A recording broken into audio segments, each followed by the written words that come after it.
नमस्कार दोस्तों। आज हम एक ऐसा सवाल उठाने जा रहे हैं जो सिर्फ एक देश का नहीं बल्कि पूरे समाज का आईना दिखाता है। कभी आपने सोचा है क्यों यूरोप के लोग रात में भी सड़कों पर बिना डर घूम सकते हैं? क्यों वहां किसी की चीज सड़क पर गिरी हो तो लोग उसे उठाकर पुलिस को दे देते हैं और हमारे यहाँ वही चीज शायद पल भर में गायब हो जाए? आखिर ऐसा क्यों है? क्या ये किस्मत का फर्क है? क्या वहां के लोग ज्यादा अच्छे हैं या फिर हमारा सिस्टम, हमारी सोच कहीं गलत दिशा में है? आइए इस एक 15 मिनट की यात्रा में हम समझते हैं वो सारे कारण जो यूरोप को सुरक्षित बनाते हैं और दक्षिण एशिया, भारत, पाकिस्तान, बांग्लादेश को अपराध में उलझाए रखते हैं। पहले बात करते हैं रूल ऑफ लॉ की। यूरोप के समाजों में एक चीज सबसे मजबूत है, कानून सबके लिए बराबर। वहां अगर प्रधानमंत्री भी गलती करे तो उसे अदालत में पेश होना पड़ता है, और अगर कोई आम नागरिक अपराध करे तो उसे सजा मिलना तय है। लेकिन हमारे समाजों में अक्सर देखा जाता है कानून गरीब के लिए सख्त और ताकतवर के लिए नरम। जब अपराधी को सजा मिलने की संभावना कम हो जाती है तो अपराध बढ़ना स्वाभाविक है। यूरोप में अदालतें तेजी से काम करती है, पुलिस पेशेवर है और भ्रष्टाचार बहुत कम है। वहीं हमारे यहां केस सालों तक चलते हैं, गवाह डरते हैं और पीड़ित इंसाफ का इंतजार करते करते थक जाते हैं। यही वजह है कि यहां अपराधी कहता है पकड़े भी गए तो क्या हुआ।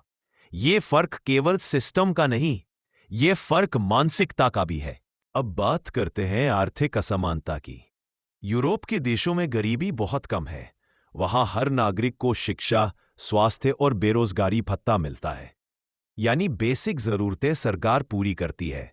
लेकिन भारत, पाकिस्तान और बांग्लादेश जैसे देशों में करोड़ों लोग रोज पेट भरने के लिए संघर्ष करते हैं।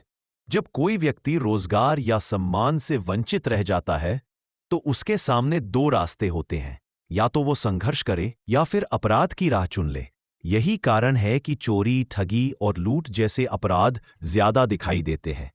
अपराध को रोकने के लिए सिर्फ जेलें नहीं बल्कि अवसर भी जरूरी है। यूरोप ने ये बात बहुत पहले समझ ली कि अगर आप लोगों को जीने का सम्मानजनक रास्ता देंगे तो वो अपराध की तरफ नहीं मुड़ेंगे। अब बात करते हैं भ्रष्टाचार की। यूरोप में सरकारी व्यवस्था पारदर्शी है।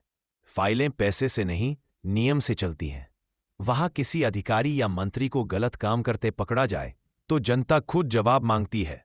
दक्षिण एशिया में कई बार भ्रष्टाचार नॉर्मल बन गया है। रिश्वत को सिस्टम का हिस्सा मान लिया गया है, और जब ऊंचे पदों पर बैठे लोग ही नियम तोड़ते हैं तो नीचे वाले क्यों मानेंगे? ये धीरे धीरे अपराध को वैधता देता है। अपराधी को लगता है अगर पैसे से सब संभल सकता है तो डरने की क्या जरूरत। अब आते हैं सबसे महत्वपूर्ण बिंदु पर, शिक्षा और सोच। यूरोप में शिक्षा का मतलब सिर्फ पढ़ना लिखना नहीं बल्कि समझदार नागरिक बनना है। बचपन से बच्चों को सिखाया जाता है दूसरों का सम्मान करो, कानून मानो और समाज के लिए जिम्मेदारी निभाओ। हमारे यहाँ शिक्षा का मतलब है नौकरी पाना या अंक लाना। Character building, civic sense, honesty, ये बातें कहीं पीछे छूट गई हैं। जब बच्चे ये देखते हैं कि चीटिंग करने वाला टॉपर बन जाता है और ईमानदार संघर्ष करता रहता है तो वो सीखता है शॉर्टकट लेना ही समझदारी है। यही सोच आगे चलकर भ्रष्टाचार और अपराध की नींव बनाती है। याद रखिए, अपराध केवल चाकू से नहीं, सोच से भी जन्म लेता है।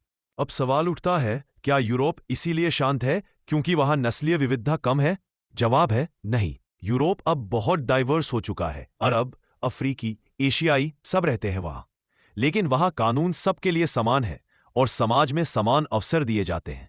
हमारे समाजों में डाइवर्सिटी तो है पर इक्वालिटी नहीं।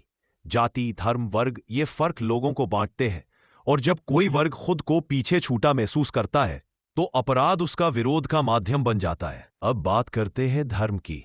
धर्म की असली शिक्षा है अहिंसा, प्रेम और न्याय। लेकिन जब धर्म को राजनीति और सत्ता का औजार बना दिया जाए तब अपराध और हिंसा दोनों बढ़ते हैं।